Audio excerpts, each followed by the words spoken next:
பேஜோ செய்கிறது பார்த்திங்கன்னா ரொம்ப ஈஸியான விஷயந்தான். அதுக்கு முதல்ல என்ன பண்ணணும், கொஞ்சம் கடலைப்பருப்பு ஊற வச்சு எடுத்துக்கோங்க.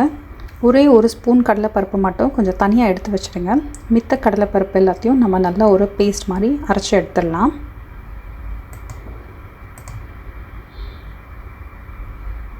இப்போ ஒரு பாத்திரத்தில் அரிசி மாவு கொஞ்சம்,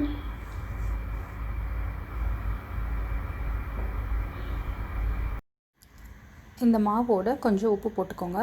அப்புறமா அரைச்சி வச்ச கடலைப்பருப்பு அந்த பேஸ்ட் இருக்கு இல்லையா, அதையும் ஆட் பண்ணிக்கோங்க. அப்புறமா தண்ணி ஆட் பண்ணி நல்லா மிக்ஸ் பண்ணிடணும். எந்த ஒரு லம்ப்ஸ் கட்டிகள் இல்லாமல் நல்லா மிக்ஸ் பண்ணிடணும்.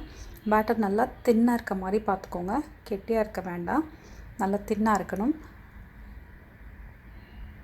அதுக்கப்புறமா அது நம்ம ஒரு ஸ்பூன் ஊற வச்ச கடலைப்பருப்பை தனியாக எடுத்து வச்சோம் இல்லையா, அதை எடுத்து இந்த மாவோடு நல்லா மிக்ஸ் பண்ணி விட்டுட்டு நல்லா எண்ணெய் சூடாக இருக்கும் போது இந்த பேட்டரை எடுத்து அப்படியே ஒரு ஒரு ஒரு கரண்டி எடுத்து அதில் நம்ம அப்படியே ஊற்றணும். ஊற்றிட்டு கொஞ்ச நேரம் அப்படியே விட்டுட்டே இருந்தீங்கன்னா ஒரு சைடு அந்த பபிள்ஸ் எல்லாம் போனதுக்கப்புறமா நம்ம நெக்ஸ்ட் டைம் ஃப்ளிப் பண்ணி போட்டுடலாம். போட்டுட்டு அதுவும் அந்த இன்னொரு சைடும் நல்லா வேகிற மாதிரி விட்டுட்டு அந்த பபிள்ஸும் இதுவானதுக்கப்புறம் பார்த்திங்கன்னா நல்ல ஒரு கோல்டன் ப்ரௌன் கலருக்கு வந்து மாறும். அது வரைக்கும் வெயிட் பண்ணுங்கள். நல்ல கோல்டன் ப்ரௌன் கலர் வந்து பார்த்திங்கனாலே நல்ல ஒரு கிறிஸ்பி டெக்ஸ்சர் உங்களுக்கு பார்க்கும் போதே தெரியும். அதுக்கப்புறமா நல்லா ஆயிலை ட்ரெயின் பண்ணிவிட்டு எடுத்து வச்சிடலாம்.